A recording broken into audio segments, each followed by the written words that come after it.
Good morning all of you. मैं Rajneesh Sharma Konark coaching institute में आपका बहुत बहुत स्वागत करता हूं।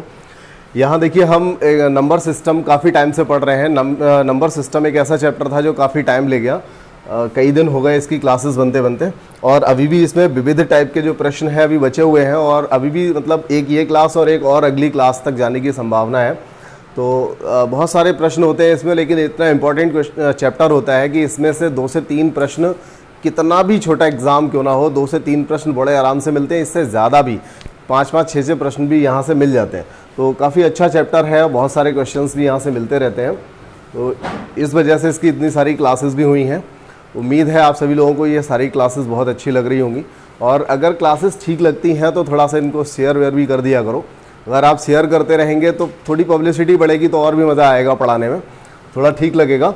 तो ये आपकी जिम्मेदारी बनती है कि अगर आपको क्लास ठीक लग रही है, आप फुल क्लास तक आप जा रहे हैं, अगर लास्ट तक आप देख रहे हैं। मैं चेक कर रहा हूँ कि काफ़ी बच्चे ऐसे हैं जो पूरी क्लास, मतलब 80% क्लास, तो 80% भी आप 100 को ही मान के चलते हैं, क्योंकि जो क्लास होती है स्टार्टिंग और एंड में कई बार बच्चे थोड़ा सा स्किप कर देते हैं।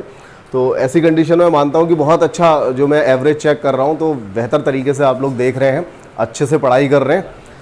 बस आप इतना और करिए कि अगर आपको वीडियोस ठीक लगते हैं तो अपने पास जो भी कंपटीशन वाले बच्चे हैं, ऐसे बच्चों के साथ में वीडियोस को शेयर जरूर कर दिया करें।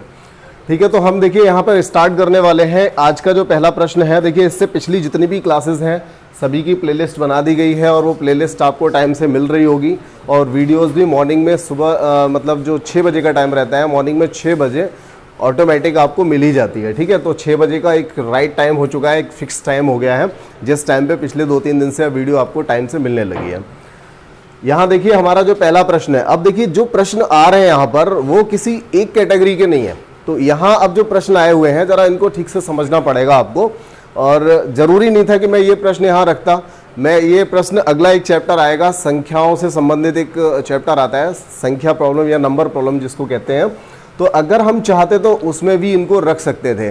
दोनों ही चैप्टर्स में कुछ सवाल कॉमन होते हैं, लेकिन क्लास ये भले ही बड़ी है, लेकिन इस क्लास में मतलब जितनी भी क्लासेस हो चुकी हैं, यानी कि इस चैप्टर की जितनी भी क्लासेस हैं, हर क्लास इतनी ज़्यादा इंपॉर्टेंट है कि हर क्लास से सवाल बनता ही बनता है हर हालत में। तो इसी में हमने इसको शामिल कर लिया है। और देखिए यहाँ पर जो प्रश्न दे रखा है, ज़रा इसको पढ़ते हैं। एक चीज़ आपको आज के जो प्रश्न हैं इनको देख करके एक चीज़ और फील होगी कि आजकल जो ज़माना है, जो इस समय पिछले 2-3 साल से जो चेंजेस आए हैं कंपटीशन में जो चेंजेस आए हैं वो इस तरह के आए हुए हैं कि जब भी कोई आप एग्ज़ाम दे रहे होते तो एग्ज़ाम में रटने वाला प्रश्न ना पूछ करके वो समझने वाला प्रश्न पूछा करता है। मतलब आपको उसकी टोटल जानकारी, बेस आपका अच्छा होना चाहिए। ठीक है, केवल रटने से आप नहीं कर सकते। तो देखिए जैसे यही प्रश्न है, इस प्रश्न को क्या है, जैसे चाहे बना सकते हो आप। खुद ऐसे 50 प्रश्न बना के खड़े कर दोगे। क्या करना है, 75 को आप 70 कर दो, 65 कर दो, 71 कर दो, आप जैसे चाहें। यहाँ 97 है, 97 से ऊपर चले जाओ, 1000, 2000 तक चले जाओ, कोई फर्क नहीं पड़ता। आप इन सारे क्वेश्चंस को चेंज कर सकते हो। तो इस तरह का बस आपका कॉन्सेप्ट अच्छा होना चाहिए, आप सवाल को कर लेंगे। ठीक है, देखिए यहाँ पर पहला जो हमारा प्रश्न है वो क्या कहना चाहता है, 75 से 75 से लेकर के 97 तक की सभी प्राकृत संख्याओं का योगफल बताइए। ठीक है, योगफल पूछा हुआ है। तो इस तरह का जो प्रश्न है, इसमें हमें क्या करना होता है कि 75 से लेकर के 97 तक की सभी संख्याओं को जोड़ना है। जिसे नहीं आता है और जिसके पास और कुछ करने के लिए है नहीं एग्जाम में, ऐसा बच्चा तो इसको जोड़ के भी कर देगा, क्योंकि अगर उसके पास कुछ और काम नहीं है और 2-3 मिनट में अगर चाहे कि इसे करना है तो कर सकता है। ये कक्षा 2 वाला बच्चा भी इसको कर लेगा, बहुत बड़ा काम नहीं है, सभी को जोड़ लेगा। लेकिन उन सब तरीके से हमारा काम नहीं चलेगा। हमें क्या करना है, 75 से 97 तक की सभी संख्याओं को जोड़ना है। जोड़ने के मैंने आपको 2 तरीके बताए थे। एक हम कर सकते हैं 1 से 97 तक का योग। एक हम क्या कर सकते हैं, 1 से 97 तक का योग, और उसमें से हम माइनस कर देंगे 1 से 74 तक का। 1 से 74 तक का हम इसमें से माइनस करेंगे, तो ये हमारे पास टोटल निकल करके आ जाएगा। लेकिन इससे भी बेहतर मैंने आपको एक दूसरा मेथड बताया था। वो क्या मेथड था, हमने आपको बताया था a प्लस एल अपॉन 2, और यहाँ पर n से मल्टीप्लाई करा दिया था कि यहाँ पर नंबर कितने हैं, मतलब संख्याएं कितनी हैं, इससे हमने आपको मल्टीप्लाई कराया। तो सबसे बेहतर अगर मैं बात करूं तो ये वाला मेथड है, लास्ट वाला। तो इस मेथड से ही आप करिए। देखिए तरीका क्या रहेगा, a का मतलब क्या बताया था हमने, ए का मतलब हमने पढ़ा था कि पहली संख्या, और एल का मतलब था लास्ट संख्या बटे 2, ठीक है। और एन की जो वैल्यू है यहाँ पर, एन का मतलब है 75 से लेकर के 97 तक टोटल कितनी संख्याएं होंगी। अगर मैं अभी पूछूं तो जितने लोग भी वीडियो देख रहे होंगे या जितने लोग यहाँ पढ़ रहे हैं, तो इनमें से कई बच्चे इसमें कंफ्यूज हो सकते हैं। अगर मैं पूछूं 75 से लेकर के 97 तक टोटल संख्याएं कितनी होंगी, तो जनरली बच्चे क्या करते हैं, 97 से 75 माइनस कर देते हैं, तो पता चल जाता है कि बीच में कितनी संख्या है। लेकिन इसमें एक गलती हो गई, इसमें आपको 75 माइनस नहीं करना है, आपको क्या करना है, 97 से आपको 74 माइनस करना है, तभी तो आप बता पाएंगे ना कि 75 से लेकर के 97 तक टोटल कितनी संख्याएं हुई। भाई अगर आप 97 से 75 माइनस कर रहे हो, इसका मतलब आपने 75 भी माइनस कर दिया, तो एक संख्या तो ये गलत हो गया। आपको 75 से जोड़ना है ना, 75 प्लस 76 प्लस 77, आपको क्या करना है, 75 से जोड़ना है। इसलिए आप क्या करेंगे, 97 से 74 माइनस करेंगे, 75 तक का तो जोड़ना ही जोड़ना है। अभी अभी ये चीज बताई थी ना, यहां से कॉन्सेप्ट समझिए। तो कितनी संख्याएं हैं ये, उसमें तो आपका 75 भी शामिल रहेगा। अगर आपने 97 से 75 घटा दिया, तब तो ये एक गड़बड़ हो जाएगा। आपकी वो संख्या इसमें से आपने हटा दी जिसको जोड़ना था, पहले नंबर पे जोड़ना था इसको, वो संख्या आपने अलग हटा दी, ठीक है ना, बात समझ रहे हैं। तो हमें करना क्या है, यहां पर नंबर निकालने के लिए, संख्याएं निकालने के लिए हम क्या करेंगे, 97 से 74 माइनस करेंगे। तो यहां से देखिए कितना बच जाएगा, 23, यानी ये टोटल 23 संख्याएं हैं। और ये आपका यहां से आंसर निकल आएगा। दोनों को जोड़िए, चलिए कर लेते हैं। 7 5 12 और ये 16 और 1 17, 172 बटे 2 गुणा 23, 2 से काट दीजिए, 2 अट्ठे 16, 1 बचेगा, 2 छंग 12, तो 86 गुणा 23, 3 छक्का 18। देखिए सभी में 18 18 आ रहा है, कोई बात नहीं, मल्टीप्लाई करना ही पड़ेगा हमें। 3 छक्का 18 का 8 हो जाएगा, और हासिल का 1 हो गया। 3 अट्ठे 24, 6 दूनी 12, 12 और 24 36, और 1 37, ये देखिए 1978, ठीक है। लास्ट में 7 8 आ रहा है, 1978 ही बनेगा ये, ठीक है। बात समझ में आ गई। अच्छा, ये वाला जो मल्टीप्लाई है, इसको एक बार समझ लीजिए हम करते कैसे हैं। एक सवाल में समझ लीजिए, आगे आप थोड़ी सी प्रैक्टिस कर लीजिएगा, ये हेल्पफुल रहता है, हमें अलग से नहीं लिखना पड़ता है। इसमें देखिए हम क्या करते हैं, जब डबल संख्याओं का होता है, हालांकि किसी एक वीडियो में, सेपरेट वीडियो में मैं इसके और भी मेथड बता दूंगा कभी आपको, मल्टीप्लाई के स्पेशल एक वीडियो 2-4 दिन के अंदर ही मैं दे दूंगा, ठीक है। तो देखिए 6 तिया 18, मतलब हमें सबसे पहले क्या करना होता है, लास्ट वाली संख्याओं का मल्टीप्लाई करना होता है। 6 तिया 18 और हासिल का हुआ 1। इसके बाद हम क्या करते हैं, अंदर वाली संख्याओं का गुणा और बाहर वाली संख्याओं का गुणा करते हैं। 6 दूनी 12 और 8 तिया 24, इन दोनों को जोड़ देते हैं। ये इतना फास्ट आपकी कैलकुलेशन होनी चाहिए कि आप पढ़ते पढ़ते इसको कर लें। 8 तिया 24, 6 दूनी 12, यानी 24 12 36, 36 और 1 37 का 7, हासिल का 3। इसके बाद लास्ट वाली जो दोनों संख्याएं हैं, उन दोनों का मल्टीप्लाई कर लीजिए। 8 दूनी 16, 16 और 3 अगर हम जोड़ेंगे तो कितना हो जाएगा, 19। तो यहाँ से देखिए 1978 आ जाएगा, ठीक है। तो इस तरह से और भी संख्याएं लिख करके आप कर सकते हैं, अपने आप प्रैक्टिस करने के लिए 7 से 8 संख्याएं लिख लीजिए और उनको सॉल्व कर लीजिए, ठीक है। चलिए हम अगले प्रश्न की ओर बढ़ते हैं।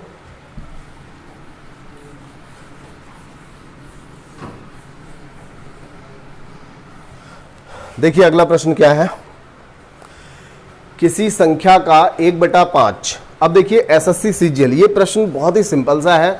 ये आपके लिए इस क्लास में सिर्फ इसलिए रखा गया कि ये एसएससी सीजीएल में आया हुआ है। एसएससी सीजीएल को हम कोई हल्का फुल्का लेवल नहीं कहेंगे, ग्रेजुएट लेवल का एक अच्छा एग्जाम होता है, टफ माना जाता है जिसको। लेकिन सवाल का लेवल अगर आप देखें तो ये कांस्टेबल में आने लायक सवाल है, एसएससी जीडी और कांस्टेबल में आने लायक सवाल है। इतना सिंपल सा प्रश्न यहाँ पर रखा हुआ है। किसी संख्या का 1/5 उसी संख्या के 1/7 से 10 अधिक है।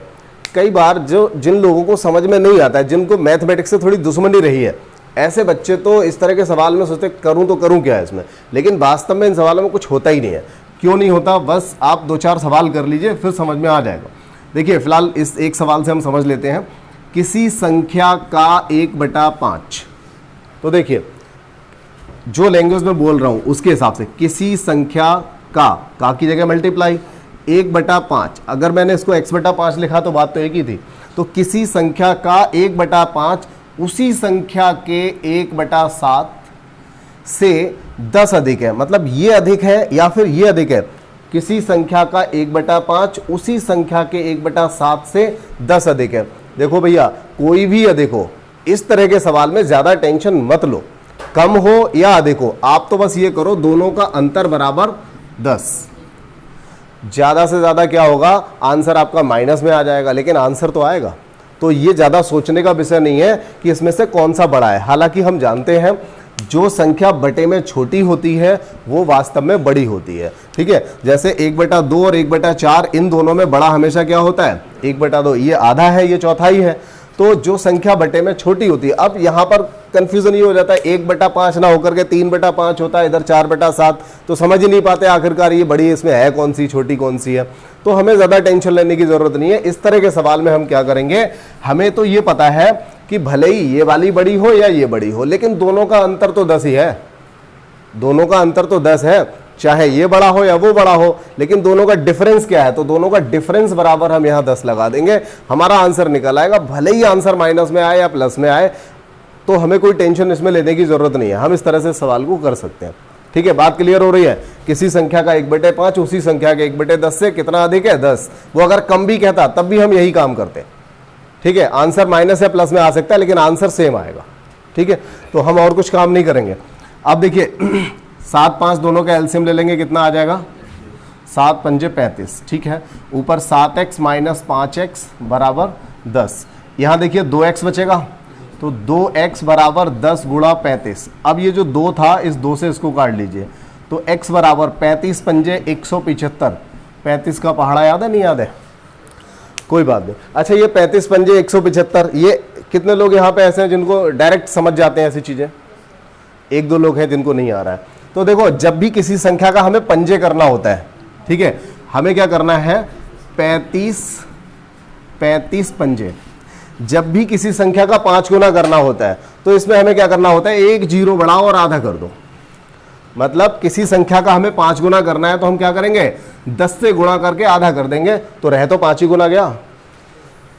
हमने क्या किया, 10 गुना किया और 2 से भाग कर दिया, क्योंकि देखिए 5 से गुणा करना शायद थोड़ा सा कठिन हो जाए, ना तो 10 से गुणा करना कठिन है, सिर्फ जीरो लगाना है, और ना किसी संख्या का आधा करना कठिन है, दोनों ही काम एकदम आसान से हैं। तो 5 से गुणा करने की बजाय हम क्या करते हैं, एक जीरो इस पे और मान करके मान लेते हैं बस, और उसका आधा कर देते हैं, बस यही हो जाता है उसका 5 गुना।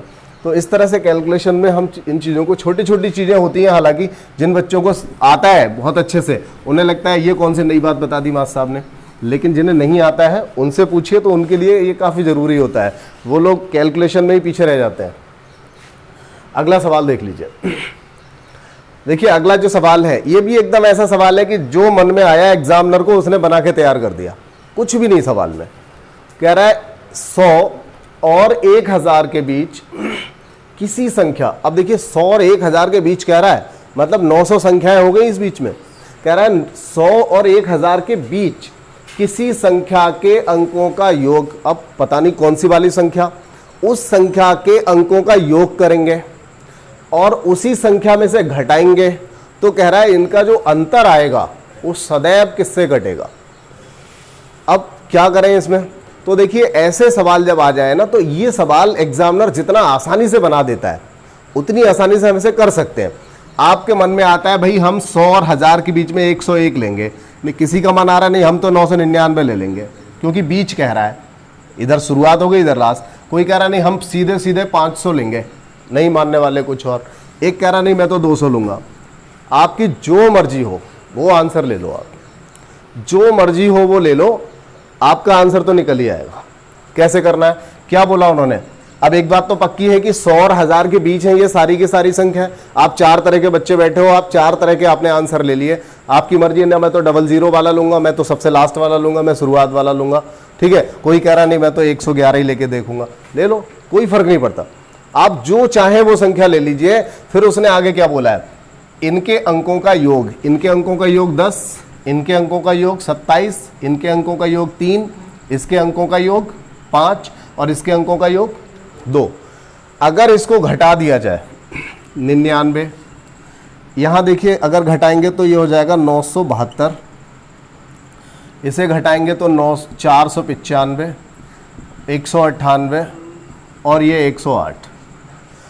कह रहा है सदैव किससे विभाजित होगा, तो देखिए सदैव ये 9 से कटेगा, ये भी और ये भी। हर संख्या देखिए 9 से कट रही है, तो कौन सी इसमें बड़ी बात थी, आंसर से उठा के देखिए सदैव किससे कटेगा, तो सदैव ये आंसर चारों में से कोई एक ऑप्शन होगा ऐसा जिससे कट ही जाएगा।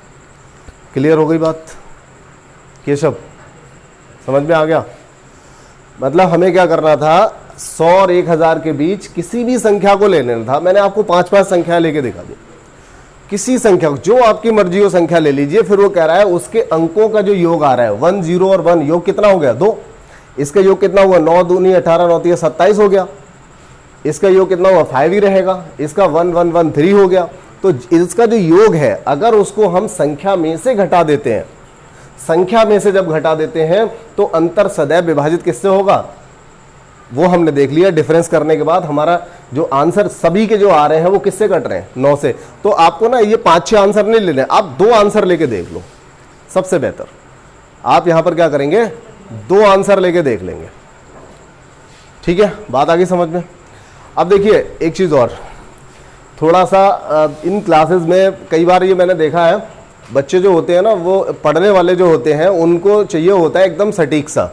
बोले कोई चैप्टर स्टार्ट हुआ, मास्टर साहब 20 से 25 सवाल बता दें और कह दें कि बेटा इन्हीं में से आ जाएंगे, 4 इन्हीं में से फंसेंगे। तो कहने के लिए तो मैं भी कह सकता था, लेकिन ऐसा होगा नहीं, होता ही नहीं है ऐसा, ठीक है। इसलिए उस बात को कहने का कोई फ़ायदा नहीं है।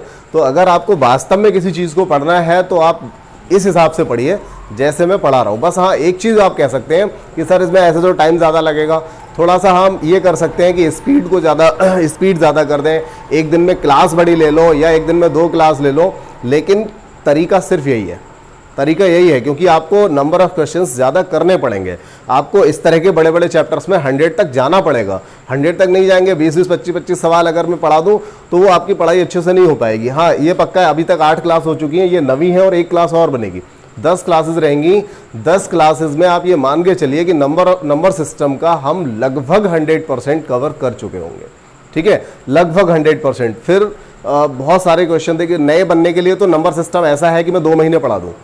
नंबर सिस्टम में इतने क्वेश्चंस हैं कि आप अलग अलग किताबों से उठा करके मैं सवाल 2 महीने पढ़ा सकता हूँ और 1000 तक पहुँच सकता हूँ, आपको नए क्वेश्चंस मिलते रहेंगे। लेकिन जो जनरली किताबों में जो चीज़ें होती हैं वो आपको दिया जा रहा है। तो नंबर सिस्टम एक अलग टाइप का चैप्टर है। कुछ चैप्टर ऐसे होते हैं जिनमें 3 क्लास के बाद हम सोचेंगे पता नहीं अब क्या पढ़ाएं, पूरा सब कुछ तो ख़त्म हो गया। लेकिन ये कुछ ऐसे चैप्टर होते हैं आपके मैथमेटिक्स में जिसमें नंबर ऑफ़ क्वेश्चंस बहुत ज़्यादा होते हैं, उसमें हमारे पास लिमिटेशन नहीं होती, जितना चाहे पढ़ा सकते हैं। तो ये काफ़ी है। और इसके अलावा देखिए हमने एक प्लेलिस्ट भी आपको दी थी जिसमें, हालांकि वो पुरानी प्लेलिस्ट है, जिसमें मैथमेटिक्स के 5 सेट मैंने दिए हुए हैं। तो 5 प्रैक्टिस सेट हैं और अभी जल्दी में ही प्लेलिस्ट डाली हुई है। तो प्लेलिस्ट को आप चेक करेंगे तो सबसे ऊपर ही आ रही है। तो उस प्लेलिस्ट से अगर आप चाहें तो 20 क्वेश्चन एवरेज है, लगभग 100 क्वेश्चन है प्रैक्टिस सेट में। तो 1-2 चैप्टर चाहें तो और कर लीजिए, उसके बाद उसको देखिए, बहुत अच्छे क्वेश्चन उसमें लिए गए हैं, बढ़िया क्वेश्चन है। एसआई लेवल को मैं कह सकता हूँ, एसआई के लिए भी अच्छे हैं, बाकी लेवल वाले भी पढ़ें, लेकिन बेहतर क्वेश्चन है, बहुत अच्छे से क्वेश्चन हमने उसमें डाले हुए हैं। चलिए अगला प्रश्न देखते हैं, ये भी सीजीएल में आया हुआ है। 3 संख्याएं जो परस्पर अभाज्य हैं, 3 संख्याएं हैं जो परस्पर अभाज्य हैं। देखिए उसने अगर अभाज्य कहा है तो ये परस्पर सह अभाज्य भी कह सकता था। यहाँ पर जब वो अभाज्य हैं तो अभाज्य तो सहभाज्य हो ही गया। 2 संख्याएं हैं, जैसे मान लीजिए 11 और 13, ये अभाज्य हैं और ये आपस में, परस्पर का मतलब आपस में ये सह अभाज्य भी तो हैं आपस में भी। तो जब ये खुद अकेली संख्या किसी से नहीं कट रही है तो ये आपस में किससे कट जाएगी, किसी से नहीं कट सकती।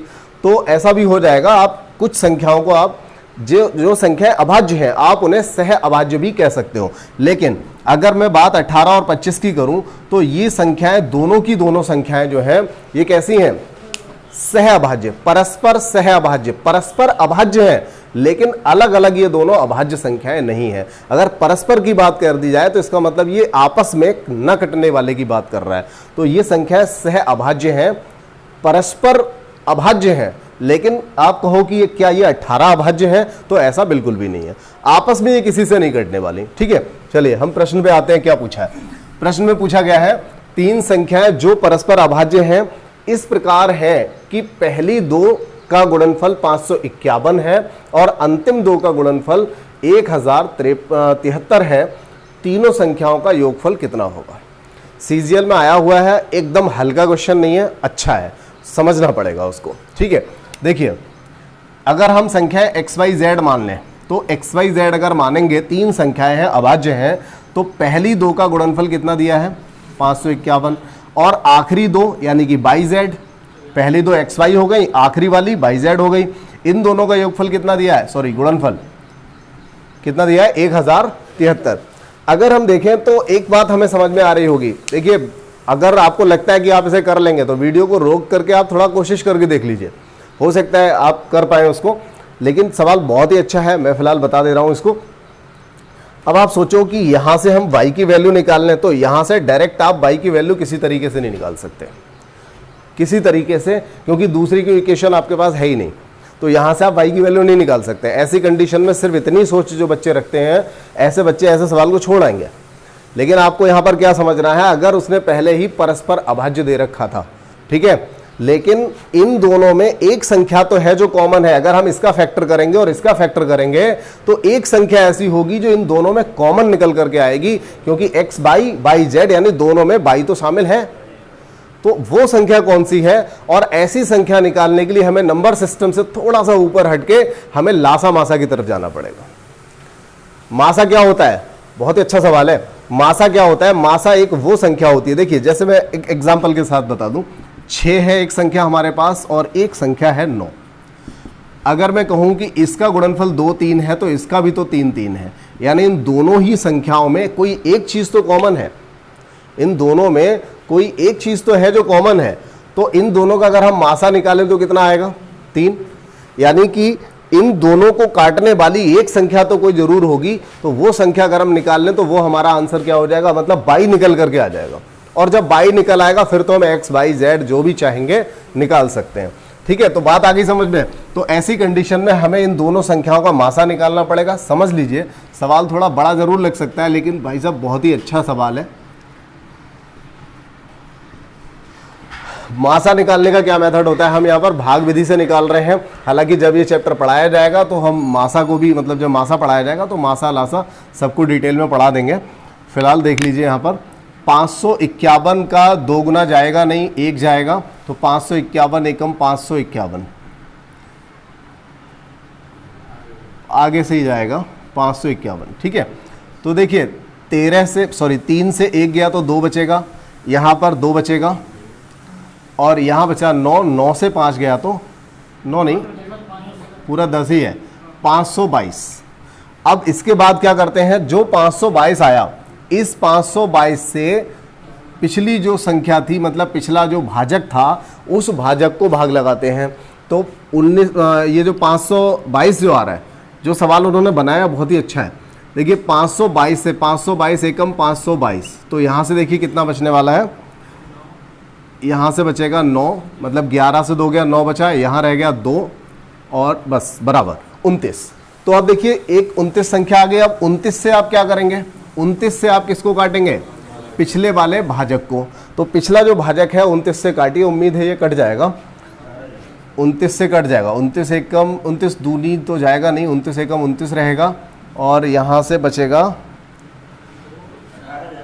हाँ ठीक है, 2 यहाँ पे आ जाएगा 18, यानी कि 29 से ये पूरा पूरा कट गया। देखिए अगर ये 29 से पूरा पूरा कट रहा है, इसका मतलब y की वैल्यू क्या है 29। तो ये काम एक था अलग से, जो लासा मासा, मतलब ये सवाल आपको नहीं लग रहा था कहीं से कहीं तक कि लासा मासा का इसमें यूज हो जाएगा, लेकिन इस सवाल में लासा मासा का प्रयोग हो गया। तो इसमें जो y की वैल्यू आई वो 29 आई। अब इसके बाद देखिए, इसके बाद हम क्या करेंगे, जब xy बराबर 551 है और इसमें से y की वैल्यू क्या है 29 है, तो अगर हम 29 से 551 को काट दें तो x निकल के आ जाएगा, 29 से 551। अब देखिए 2 गुना जाएगा नहीं, 1 जाएगा, 29 एकम 29। अब देखो क्या होता है, जैसे 29 का पहाड़ा अगर आपको नहीं याद है, ठीक है, और याद करेगा भी कौन, इतने पहाड़े थोड़ी कभी याद करे जाते हैं। तो 29 का पहाड़ा अगर आपको नहीं याद है तो एक तरीका होता है। देखिए एक चीज तो आपको बिल्कुल पता है कि xy और yz यानी कि इन दोनों संख्याओं का हमने मासा अभी अभी निकाला है 29। अब एक बात तो बिल्कुल तय है कि इस 29 से ये दोनों संख्याएं कटना तो तय है, पूरी पूरी कटेंगी क्योंकि उसका मासा है। जब ये पूरी पूरी कटेंगी, अब देखिए 29 एकम 29 दो भाग जाएगा नहीं। अब 29 का पहाड़ा हम कितनी बार पढ़ें कि लास्ट में एक आ जाए, तो 29 के पहाड़े में जब 9 जाएगा तभी लास्ट में एक आता है। 29 का जब 9 से गुणा करेंगे, क्योंकि 9 ने 81, 9 का 9 से गुणा करेंगे तभी तो आएगा, एक आएगा लास्ट में। तो इस तरह से आप थोड़ा सा कैलकुलेशन में वर्क अगर करेंगे, देखिए वैसे आप बैठ जाओगे हाँ अरे हम तो ये कर लेंगे, इससे इसको काट लेंगे, इससे से काट लेंगे, तो इतना आसान नहीं होता है कि आप किसी भी संख्या को ऐसे काट लेंगे, करना पड़ता है हर चीज़ के लिए। तो x की वैल्यू निकल आई, y की वैल्यू आपकी ये निकल आई। अब इसके बाद आप इस वाली समीकरण को उठा लीजिए, तो yz बराबर 1073, यहाँ से y की वैल्यू क्या है 29, तो 29 से आप फिर इसे भी काट लो, 29 से इसे भी काट लो। देखिए 29 तिया हो जाएगा 87, अब 29 तिया 87 हो गया, तो यहाँ से बचेगा 20, यानी कि 203 और 9 सत्ते 63, ठीक है 7, 29 सत्ते 203 हो जाएगा, ठीक है। या ऐसा समझ लो 29 ढाई 290 होता है, 290 में से क्या करेंगे, अभी अभी जो हमने करा था 29 तिया 87 को अगर घटाएंगे तो इतना ही आने वाला है, ठीक है। तो ये हो गया, मतलब हमारी संख्याएं जो मिली, एक संख्या 37 हो गई, एक संख्या 29 हो गई और एक संख्या 19।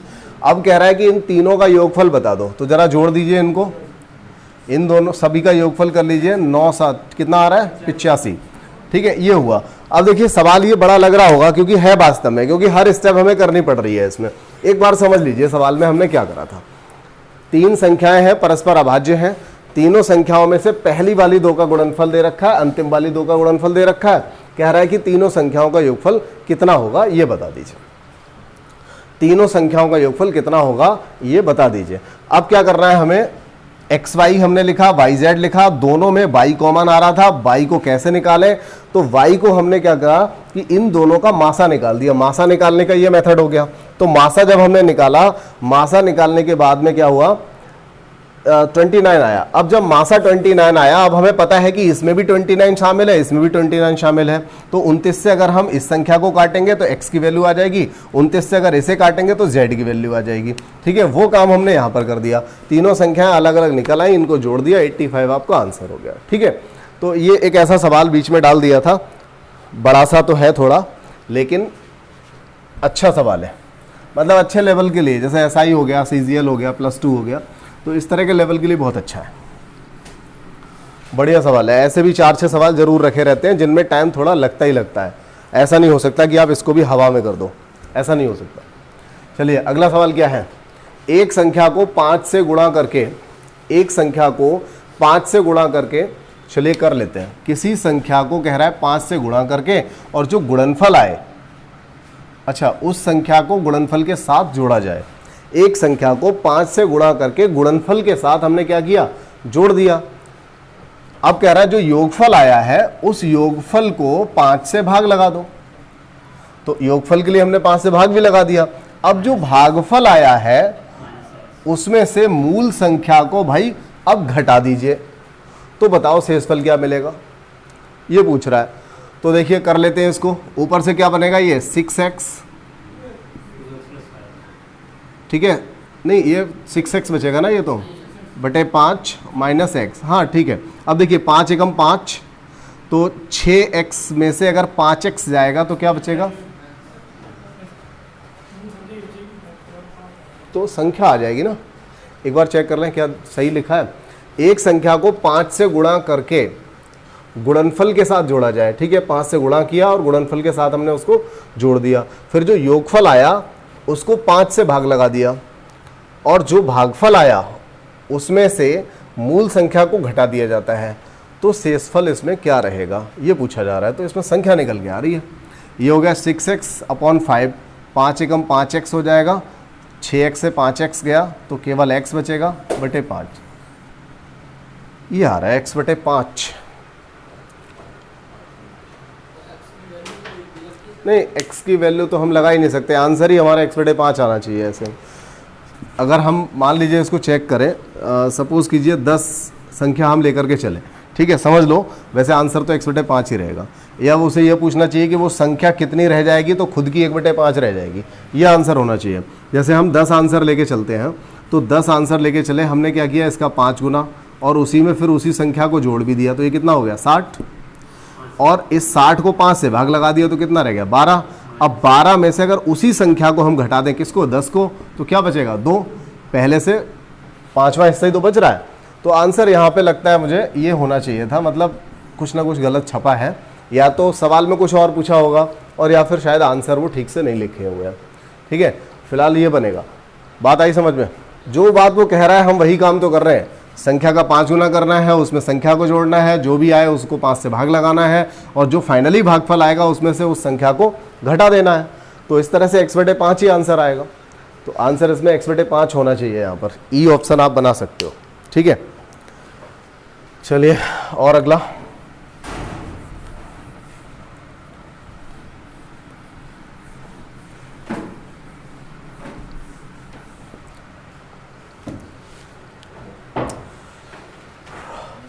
देखिए अगला एक सवाल, ये सवाल काफ़ी प्रचलन में है। इस तरह का सवाल पीसीएस वगैरह में भी पूछा जा चुका है। यहाँ पिकनिक पर गए हैं, वो कई बार होटल पे लोगों को भेजता है। तो ये देखिए पिकनिक पर गए हुए दोस्तों का एक सवाल है, और इस तरह का सवाल कई बार पूछा जा चुका है, और ज़्यादातर बुक्स ऐसी होती हैं जिनमें इस तरह का सवाल मिलता है। देखिए क्या दिया हुआ है और इसको हमें कैसे करना चाहिए। कह रहा है कुछ दोस्तों ने पिकनिक पर जाकर खाद्य पदार्थ पर 108 रुपये खर्च करने की योजना बनाई। मतलब कुछ लोगों ने सोचा कि हम लोग पिकनिक पर जाएंगे, और पिकनिक पर जब जाएंगे तो वहाँ पर कुछ खाने पीने में, नाश्ते में हम 108 रुपया टोटल खर्च करेंगे। अब ये 108 रुपया जो था ये सभी लोग कलेक्ट करेंगे, हर किसी बच्चे को इकट्ठे करने पड़ेंगे, तो किसी के हिस्से में मतलब सभी को बराबर बराबर करने पड़ेंगे। तो अब ये क्या बोल रहा है, उनमें से 3 लोग ऐसे थे जो पिकनिक पर नहीं पहुँचे। मान लीजिए प्रोग्राम बनाया 20 लोगों ने, लेकिन उनमें से 3 लोग नहीं गए तो 17 लोग गए। ठीक है, मतलब कम हो गए। तो जितने लोगों ने प्लान बनाया उस प्लान के हिसाब से 3 लोग ऐसे थे जिन्होंने कहा नहीं भाई मैं तो नहीं जा पाऊंगा। अब देखिए क्या हुआ, कह रहा है कि जब वो लोग नहीं गए तो इसके फलस्वरूप क्या हुआ, शेष दोस्तों में से प्रत्येक को 3 रुपया अतिरिक्त देना पड़ा। 3 रुपया अतिरिक्त देना पड़ा। देखिए यहां पर क्या होता है कि अगर हम 108 रुपए खर्च करने की योजना बनाई है तो खर्च तो 108 ही करेंगे, लेकिन लोग अगर कम जा रहे हैं, लोग कम पहुंच रहे हैं, तो अब क्या होगा, कलेक्शन ज्यादा करना पड़ेगा। ठीक है ना। अगर मान लीजिए कहीं पर आने जाने का किराया, मान लीजिए आप बाइक से जा रहे हैं, बाइक से जाने का किराया 100 रुपया है, या उसमें पेट्रोल जो है 100 रुपये का खर्च हो रहा है। आप 2 लोग जा रहे हैं, 2 लोग जा रहे हैं तो कितना पड़ेगा, 50-50 रुपये पड़ जाएगा। लेकिन अगर आप उनमें से एक कहे नहीं भाई मैं तो नहीं जा पाऊंगा, अब ऐसा तो है नहीं, बाइक कहेगी नहीं भैया हम तो आधा ही खा लेंगे, अब कोई बात नहीं है। तो ये एक बाइक वाली अलग बात है। यहाँ पर भी थोड़ा अलग लगता है कि चलिए ठीक है, खाने पीने में अगर खर्च हो रहा है तो खाने पीने में अब जब 3 दोस्त नहीं है तो नहीं खाएंगे। लेकिन यहाँ जो ऐसे नालायक टाइप के दोस्त होते हैं, खाते ज़्यादा है, पैसा उतना ही खर्च होता है, पैसा उतना ही खर्च होगा तभी सवाल बनता है, अदरवाइज सवाल नहीं बनेगा। तो इनका जो मतलब है कि 108 रुपया हमें खर्च करना है, और उस 108 रुपये में अभी तक जितने भी हिस्सेदार थे उनमें से 3 लोग नहीं गए।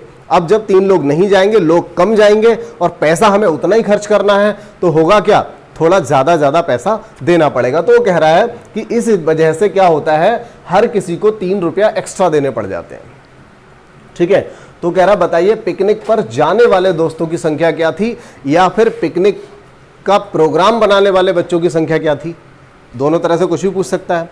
तो पिकनिक पर कितने लोग गए ये पूछ रहा है ये। अच्छा, पिकनिक पर कितने लोग गए ये पूछ रहा है। अब इसके 2 तरीके हैं सवाल के, एक ऑप्शन वाला मेथड है और एक इसको हम एक्स मान करके डिटेल में कर सकते हैं। तो एक्स जो ऑप्शन वाला मेथड है वो बहुत ज़्यादा अच्छा है, कि इतना अच्छा है कि आपको कुछ नहीं करना पड़ेगा। देखिए कलम बंद है लेकिन हम निकाल सकते हैं। अगर हम सोचें कि चलिए ठीक है, हो सकता है पिकनिक पर 15 बच्चे गए हों, चलिए, लेकिन 15 से जब हम 108 को काट रहे हैं तो रुपए का हिसाब ही नहीं बन रहा है, सीधे रुपए ही नहीं बन पा रहे हैं, छोड़ दीजिए, आंसर नहीं हो सकता।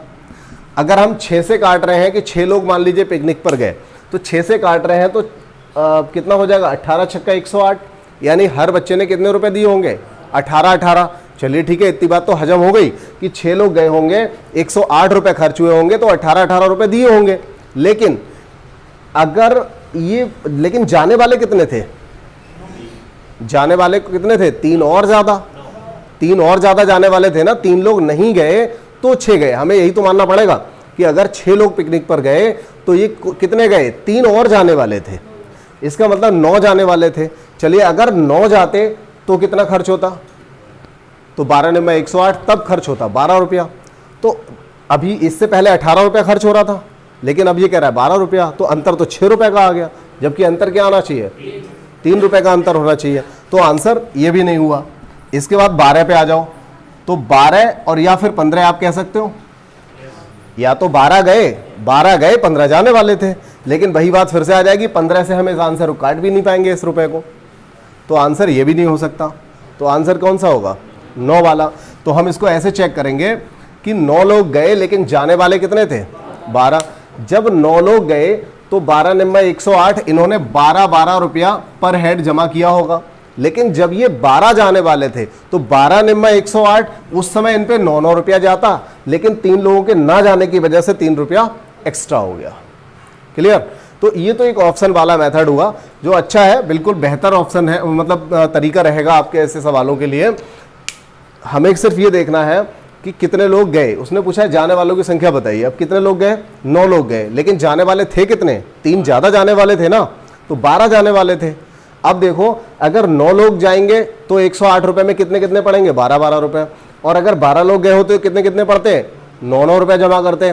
दोनों का अंतर कितना है, कह रहा है कि 3 रुपये एक्स्ट्रा देना पड़ा। तो वास्तव में देखिए कम लोगों के जाने की वजह से 3 रुपये ज़्यादा देना पड़ गया।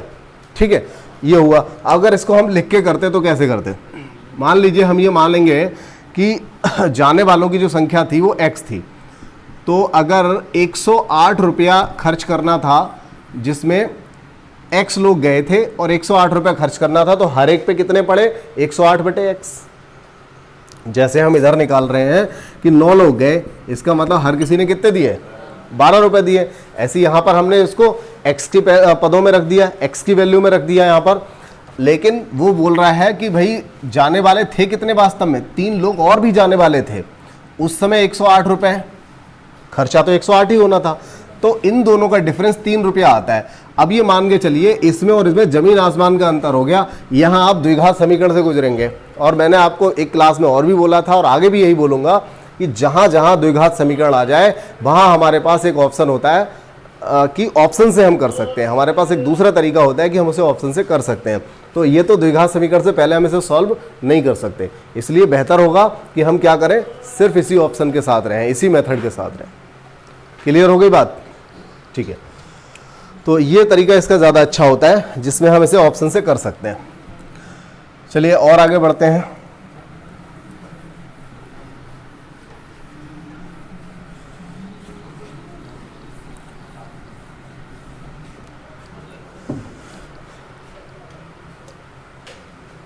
अगला सवाल देखिए, अगला सिंपल सा सवाल है, अच्छा है। यदि किसी संख्या के 75% में 75 जोड़ा जाता है तो वही संख्या प्राप्त हो जाती है। मतलब किसी संख्या के 75% में अगर हम 75 जोड़ देते हैं तो वही संख्या मिल जाती है, मतलब x मिल जाता है। ठीक है, तो यहां से हम x का मान निकाल सकते हैं ना।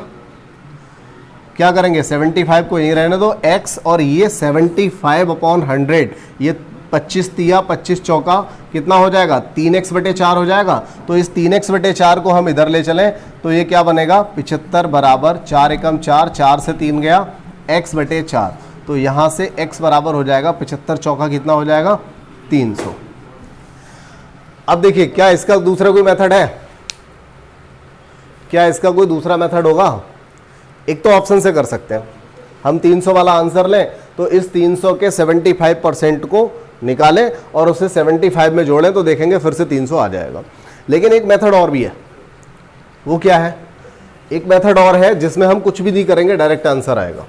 वो तरीका है, आप सिर्फ सोचेंगे थोड़ा सा, किसी संख्या में, किसी संख्या के, देखिए क्या बोल रहा है ये, किसी संख्या के 75% में 75 जोड़ने पर वही संख्या मिल जाती है। वही संख्या का मतलब उस संख्या का 100%, उस संख्या का 100%। अब एक बात बताओ, किसी संख्या के 75% में हम कितना जोड़ें कि 100% हो जाए, संख्या का चौथाई, 25%। और अगर वो 25% यानी चौथाई अगर 75 है तो संख्या क्या होगी, उसका 4 गुना। किया हमने अभी भी यही है, यहां लिख के किया है, वहां आपको डायरेक्ट समझाया। एक बार और समझ लें, किसी संख्या के 75% में 75 जोड़ देने पर वही संख्या मिल जाती है। और हमें पता है कि किसी भी संख्या के 75% में हम 25% जोड़ेंगे तभी तो वही संख्या मिलेगी। वही संख्या क्या है? 100% है। तो 100% तो तब बनेगा ना जब हम 25% जोड़ेंगे, और वो कह रहा है 75 जोड़ने से काम चल जाता है। इसका मतलब जो 25% है उसका वो क्या है? 75। अब यहीं पे एक सवाल ये होता, ये बात आ गई ना समझ में? अगर यहीं पर ये सवाल होता कि किसी संख्या के 80% में 80 जोड़ देने पर वही संख्या मिल जाती है, तो हम क्या करते? 80% में इसका मतलब 20% जोड़ना पड़ेगा। तो अगर 20% बराबर, अब थोड़ा सा ये कॉन्सेप्ट अच्छा होगा तो आप कलम नहीं चलाएंगे, अच्छा नहीं होगा कलम भी चलाएंगे, शायद गलती भी कराएंगे।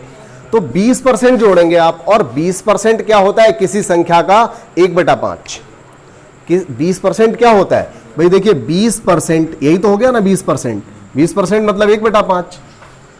तो 1/5 अगर 80 के बराबर है तो पूरी संख्या क्या होगी? 5 गुनी 1/5 का कितना गुना करेंगी वही संख्या आ जाए? 5 गुनी यानी 400। तो इसमें आंसर क्या बन जाएगा फिर? 400। यहां पर हमने 25% जोड़ा जो कि 75 के बराबर था। अगर चौथाई संख्या 75 है तो पूरी संख्या तो 4 गुनी होगी। तो ये इस तरह से अगर आप सोचेंगे तो कतई लिखना भी नहीं पड़ेगा, ऐसे सवालों को आप कर सकते हो। अच्छा, इसके बाद एक सवाल आ रहा है जो दो एग्जाम का मुझे पता है, यूपीएसआई 2011 की बात मैं कर रहा हूं, 2011 प्री में आ चुका है ये सवाल जो आपके सामने रखा हुआ है। और इसके अलावा यही वाला जो प्रश्न है, सेम प्रश्न जीटीआई में आ चुका है 2014 के आसपास। ठीक है, तो ये सवाल जीटीआई में भी आ चुका है एंट्रेंस एग्जाम में, और ये यूपीएसआई 2011 के प्री वाले पेपर में भी आया हुआ था। अब इस सवाल में क्या है, अगर ये सवाल मेरी क्लास पहले से ले ली होती या आपको पता होता पहले से, ये बात अगर मैं बता देता तो आप यहाँ पर आंसर लगा के चले आते। सवाल देखते ही आप आंसर लगा देते। कैसे लगाते? यदि किसी संख्या के 75% में, देखिए किसी संख्या के 75% से 75 को घटा दें तो 75 बचता है। ठीक है, आंसर 200 आएगा, लेकिन अभी हम इसे सॉल्व कर लें। इस 75 को इधर ले चलो, कितना हो जाएगा? 150। तो ये हो गया आपका, देखिए 3x/4, 25 से काट देना। ये देखिए 25 से हमने काट दिया, 25 दिया 75, 25 चौका 100। तो अब यहां से क्या करेंगे? इस 3 से इसको काट लीजिए, 50 हो गया। तो x बराबर क्या हो जाएगा? 50 का 4 से मल्टीप्लाई कर देंगे तो कितना हो जाएगा? ये 200। ठीक है। अच्छा एक बात बताओ, यहां पर अगर ये कह देता किसी संख्या के 60% में से 60 घटाने पर 60 प्राप्त होता है, तो आंसर क्या आता? तो भी आंसर 200 आता। आप करके देख लो। अगर वो कहता किसी संख्या के 10% से 10 घटाने पर 10 प्राप्त होता है, तब भी आंसर कितना आता? 200 ही आता। तो ये ध्यान रखना पड़ेगा, ऐसा नहीं है कि कभी दोबारा से थोड़ा सा चेंज करके दे दिया, बोले मास्टर साहब ने तो यही बताया था, लगा दो 200। तो 200 लगाओगे 0 दे देगा, 0 ना देगा माइनस में ले लेगा, और ठीक है काट लेगा। क्या करना है? जितने प्रतिशत से उतना ही घटाने पर अगर उतना ही मिल रहा है, तो चाहे वो 1% से 1 घटाने पर 1 बचा रहा हो, या 99% से 99 घटाने पर 99 बचा रहा हो, आपको आंसर हमेशा क्या लगाना है? 200 लगाना है। क्लियर हो गया? तो ये एक ऐसा सवाल आया था जिसका आंसर कोई भी लगा सकता था 200। अगर ये बात पता हो पहले से तो ये आंसर, अब इस तरह का सवाल अगर कभी भी किसी एग्जाम में आएगा जहां आपको लगेगा भले वो कहे 40% से 40 घटाने पर 40 मिलता है, बस आपको ये ध्यान रखना पड़ेगा घटाने वाला होना चाहिए। कहीं ऐसा ना हो आप इस वाले सवाल में देख लें 75% में 75 जोड़ने पर वही संख्या, और ये तो वही सवाल है 200 वाला। ये 200 वाला नहीं है, जितने प्रतिशत से उतना ही घटाने पर अगर उतना ही प्राप्त हो रहा है तो ये सवाल 200 वाला है, ध्यान रखना पड़ेगा। लेकिन हाँ, नंबर फ्री का है, ये पक्की बात है, कतई फ्री का नंबर है अगर ये सवाल आ जाए आपके सामने तो। अच्छा एक बात और, अगर मान लो वो कहे कि किसी संख्या के 75% से 75 घटाने पर 60 प्राप्त होता है, फिर भी 200 मत लगाना, सेम जितने प्रतिशत से उतना ही घटाने पर उतना ही बचे तो आप 200 लगाइए। और अगर वो 75% में से 72 घटा के 74 प्राप्त कर रहा है तो इस तरह से सॉल्व कर लेना, फिर नहीं आएगा। ठीक है। लेकिन जब सवाल ये पूछा गया बाई चांस, तो सवाल ऐसे ही पूछा जाएगा जो मैं 200 वाला आपको बता रहा हूँ, वो परफेक्ट सवाल है, बनता है, कई बार पूछा जा चुका है। ये 75 वाला तो सेम सवाल 2-2 बार पूछा गया है, वो 2 एग्जाम के नाम तो मैंने ही बता दिया आपको।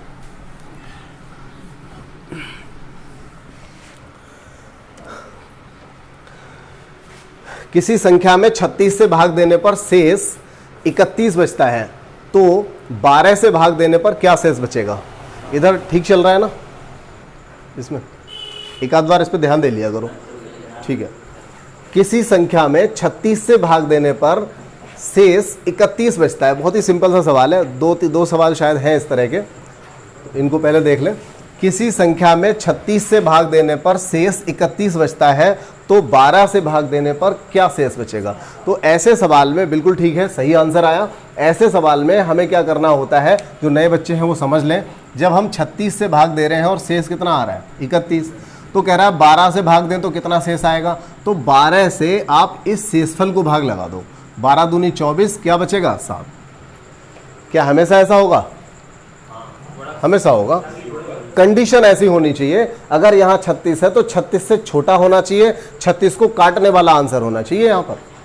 अगर काटने वाला ना हुआ, अगर इससे ये बड़ा हो गया, तो सवाल बदल जाएगा और परेशान होने की जरूरत नहीं, हमने सवाल आगे रख दिया है। ऐसा सवाल भी मिलेगा आपको।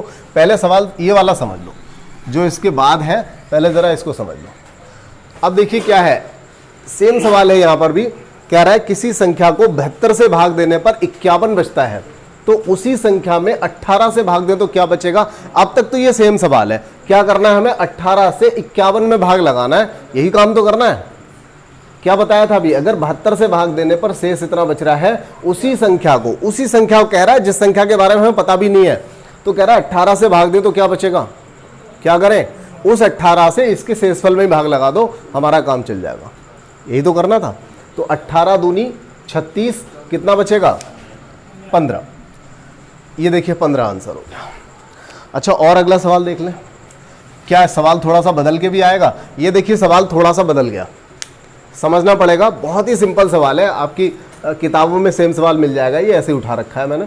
किसी संख्या n में, कोई संख्या है n, पहले नहीं बोला था, अब n बोल दिया, कौन सी बड़ी बात है। किसी संख्या n में 6 से भाग देने पर शेषफल 3 बचता है, तो संख्या 2n में 6 से भाग देने पर क्या शेष बचेगा? तो देखिए अब हमें यहां पर क्या करना है, संख्या, हाँ बिल्कुल ठीक है, 0 आंसर आएगा। संख्या 2n में, देखिए पिछले सवाल में वो क्या बोलता था कि उसी संख्या में, समझ ले एक बार, दोबारा देख लें इस सवाल को, क्या बोला था? किसी संख्या में 72 से, अब किसी संख्या की जगह वो n भी कह सकता था ना, किसी संख्या n में 72 से भाग देने पर शेष 51 बचता है, तो उसी संख्या यानी कि n में 18 से भाग दें तो क्या बचेगा? तो हमने क्या किया, अगर वो सेम संख्या की बात कर रहा है तो हमने इस 18 से इसके शेषफल में भाग दे दिया, हमारा आंसर आ गया था। लेकिन अगर ये सवाल में इस तरह से थोड़ा सा चेंज इसने कर दिया, पहले संख्या n है और बाद में कितनी है? 2n, तो हमें सिर्फ ऐसे सवाल में क्या करना होता है, अगर ये दुगनी संख्या में भाग लगवा रहा है तो इस शेषफल को हम दुगना कर लेंगे। अगर वो उसी संख्या में भाग लगवा रहा होता तो हम क्या कर रहे थे, तो हम उसी के शेषफल में भाग लगा रहे थे। अगर वो उस संख्या के दुगने को कह रहा है तो हम उस शेषफल के दुगने को कर लेंगे। हम इसके शेषफल को क्या करेंगे? दुगना, यानी कि 6, और 6 को हम क्या करेंगे? 6 से भाग देंगे तो शेष कितना आएगा? 0 आ जाएगा। बात क्लियर हो गई? चलिए, अच्छी बात है अगर क्लियर हो गई है तो।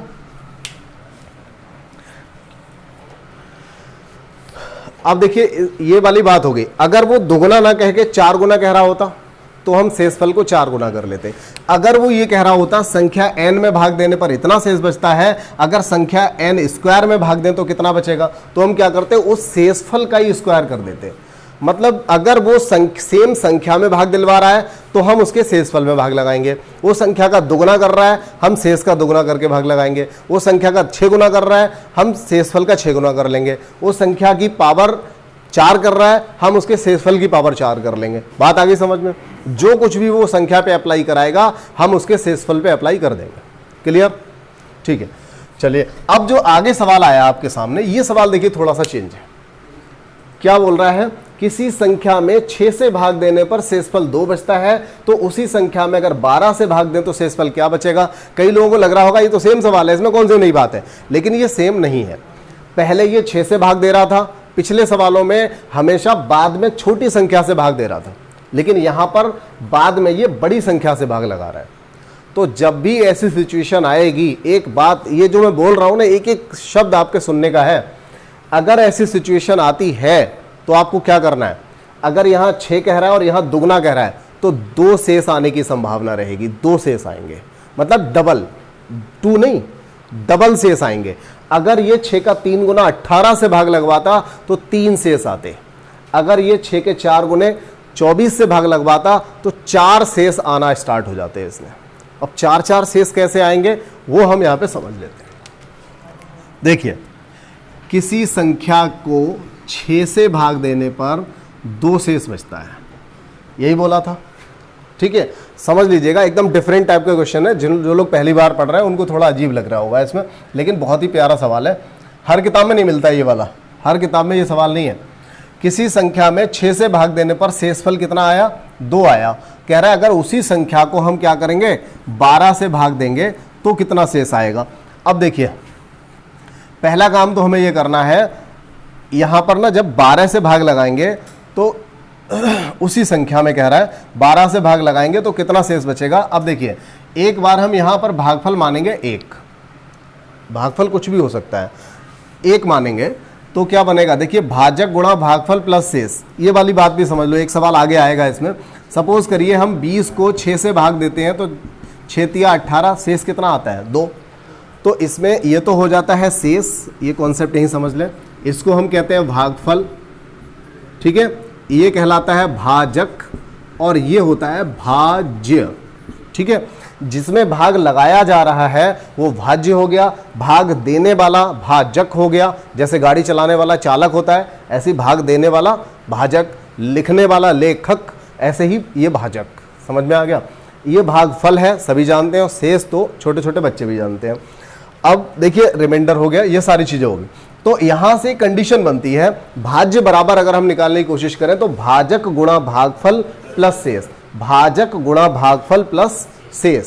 तो भाजक और भागफल दोनों का जरा गुणा करिए, 6 तिया 18 और 2 जोड़ेंगे तो किसके बराबर आएगा, भाज्य के बराबर। जल्दी से कर लेते हैं, काफी देर होगी इस क्लास के लिए।